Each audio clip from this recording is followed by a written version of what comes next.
우리 말씀 보도록 합시다. 사도행전 5장 42절입니다. 사도행전 5장 42절입니다.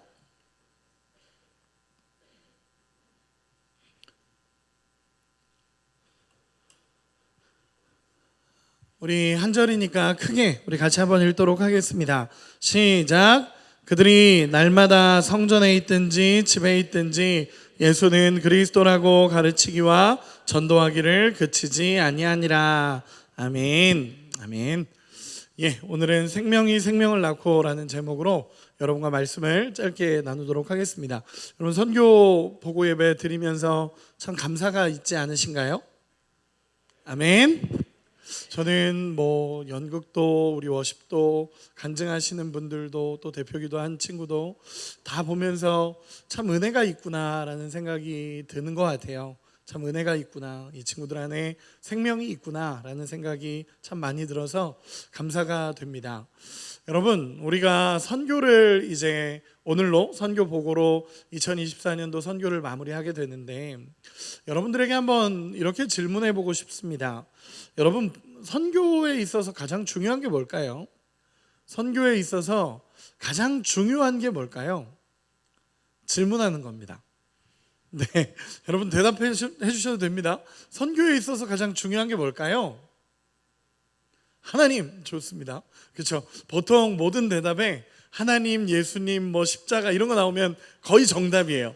거의 정답에 가까운데 조금만, 하나님 맞거든요. 하나님 사실 정답인데 한 번만 더 물어볼게요. 그러면 이렇게 얘기해 볼게요. 하나님의 선교에 있어서 가장 중요한 게 뭘까요? 네? 누가 대답했는데 다그만 뭐라고요? 하나님과 함께함. 조금 근처로 오고 있는 것 같아요. 한 번만 더 물어봅시다. 하나님의 선교에 있어서 중요한 게 뭘까요? 기침인데 네. 감사해요. 제가 대답하도록 하겠습니다. 하나님의 선교에 있어서 가장 중요한 건 우리 아까 다금자매가 이야기한 것과 연결해서 하나님과 함께하는 사람입니다. 사람. 여러분, 선교에서 전도에서 가장 중요한 건 준비된 사람이에요. 하나님 앞에 준비된 사람이 있을 때 하나님은 그 사람을 통해 선교를 이루어 가십니다. 복음을 전하게 하시고요, 그 예수 그리스도를 전하게 하시고 하나님의 은혜를 나타내게 하십니다. 결국 가장 중요한 건 뭐냐면 예수의 생명을 가진 사람이 준비된다라는 게 가장 중요합니다. 여러분, 그 관점에서 있을 때 저는 우리 청년들이 오늘 이렇게 선교 보고 예배를 준비하고 또 그동안 선교의 과정들, 그리고 또 함께 기도해 온 모든 과정들을 봤을 때 그 과정이 예수의 생명이 내 안에 있음을 확신하는 시간들이 됐다라고 생각이 됩니다. 그래서 선교 가는 친구들, 저도 이제 증평은 제가 아파서 못 갔고 코로나 때문에 못 갔고 나머지는 다 다녀봤거든요. 다녀보면서 대만 빼고, 대만 너무 멀어서 대만 빼고 다 다녀봤는데 거기서 저는 항상 제가 깨달았던 건 뭐냐면 생명이 있는 자리에는 생명이 세워져 가는구나 라는 게 깨달아져요. 저도 이제 케냐 선교를 갔다 오고 제가 케냐 팀과 함께 이렇게 선교를 갔다 왔는데 저도 그 현장에서 참 많이 느꼈던 것 같아요. 여러분, 그 스와힐리어 하는 아이들 언어가 통하지 않거든요. 영어로 이야기한다 해도 얘네가 이해하는데 한계도 있고, 우리도 말도 못하지만 얘네도 이해하는데 한계가 있어요. 근데도 그 안에 생명이 있어요. 정말 복음을 전하고 같이 기도하는데 생명이 있어요. 제가 워낙 생명이 있는 친구들을 많이 만나다 보니까 케냐 선교를 마무리하면서 우리 친구들을 11조로 남겨놓고 와야겠다라는 생각이 들 정도로 그 안에서의 생명을 나타내는 사람들이 있었어요. 여러분, 각 선교지도 마찬가지일 거라고 생각을 해요. 여러분, 선교에서 가장 중요한 건요, 준비된 사람입니다. 생명이 있는 자가 생명을 전하는 거예요. 여러분, 복음을 전한다는 건요, 그냥 단순히 사람을 교회로 데려오는 게 전도가 아니에요. 단순히 교회로 사람을 이끌어오는 게 선교가 아니에요. 진짜 전도, 진짜 선교는요, 내 안에 있는 생명을 전하는 게 선교고 전도예요. 내 안에 예수의 생명이 있고 그 생명을 나누어 주는 게 전도고 선교예요. 저는 이제 전도학을 전공하다 보니까 이 전도와 선교에 대한 생각들을 참 많이 해요.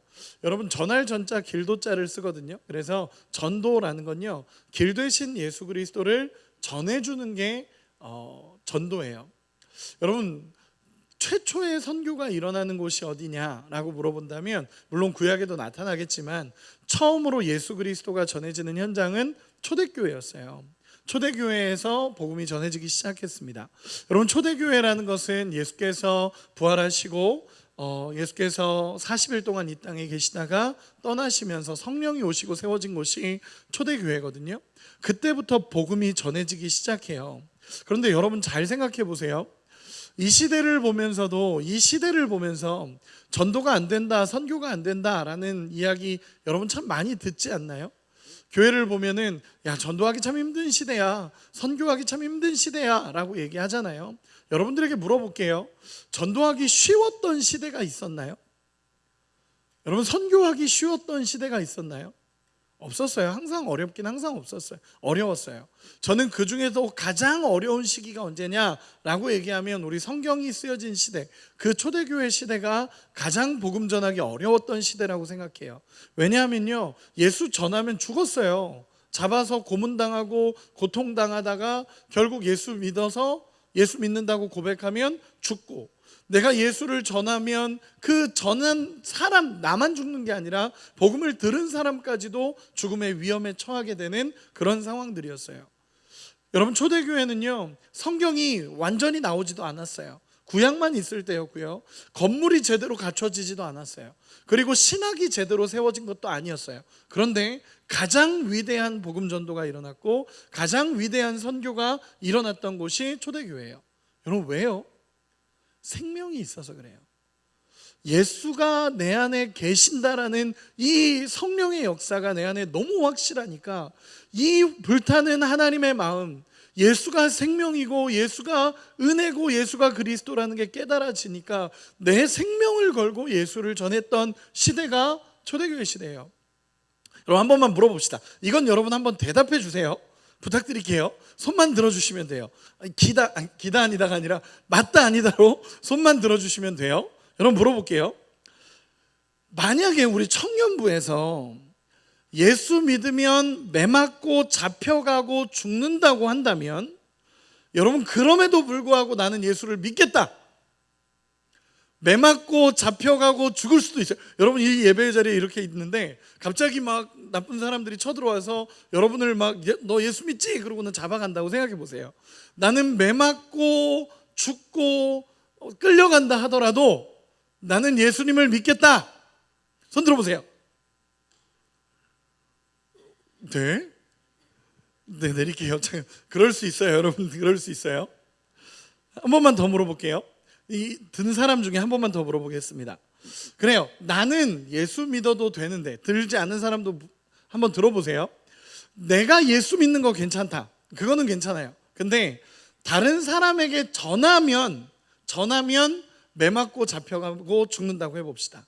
그럼에도 불구하고 나는 예수님을 전할 용기가 있다. 네, 방송실 조금만 찍어주세요, 이분들. 네, 같이 저랑 함께 같이 가면 좋을 것 같아요. 여러분, 이런 시대였어요. 여러분, 이런 시대였어요. 그런데 여전히 복음은 전해졌고 지금 우리에게까지 복음이 전해져서 그 복음을 믿고 또다시 생명이 생명을 낳는 역사는 계속적으로 일어나고 있습니다. 여러분, 오늘 본문에 보면 이렇게 기록이 돼 있어요. 그들이 날마다 성전에 있든지 집에 있든지 예수는 그리스도라고 가르치기와 전도하기를 그치지 아니하니라. 아멘. 제가 우리말 성경으로 한번 읽어드릴게요. 그들은 날마다 성전에서 또 집집마다 다니면서 예수께서 그리스도라고 가르치고 선포하기를 쉬지 않았습니다.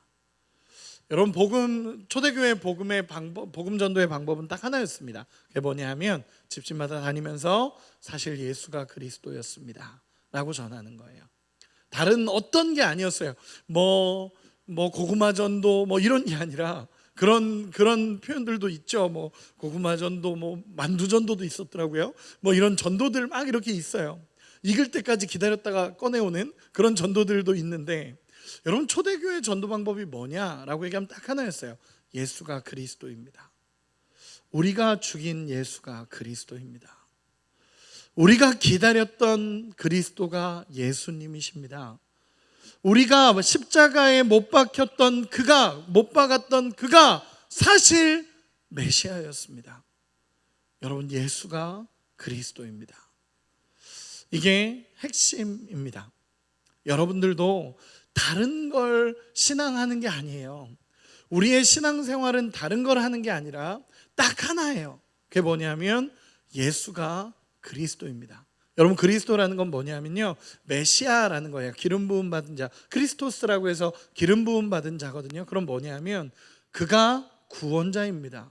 그가 내 인생의 모든 문제를 책임지시는 분이십니다. 그가 죄에서 나를 건져내신 분이십니다. 그가 그 밑바닥의 인생에서 다시 한번 나를 회복시킬 수 있는 분이십니다 라고 고백하는 것이 예수가 그리스도다라는 고백입니다. 네, 말씀의 결론을 맺겠습니다.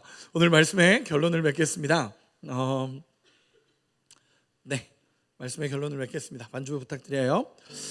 여러분, 저는 여러분들에게 이렇게 부탁드리고 싶어요.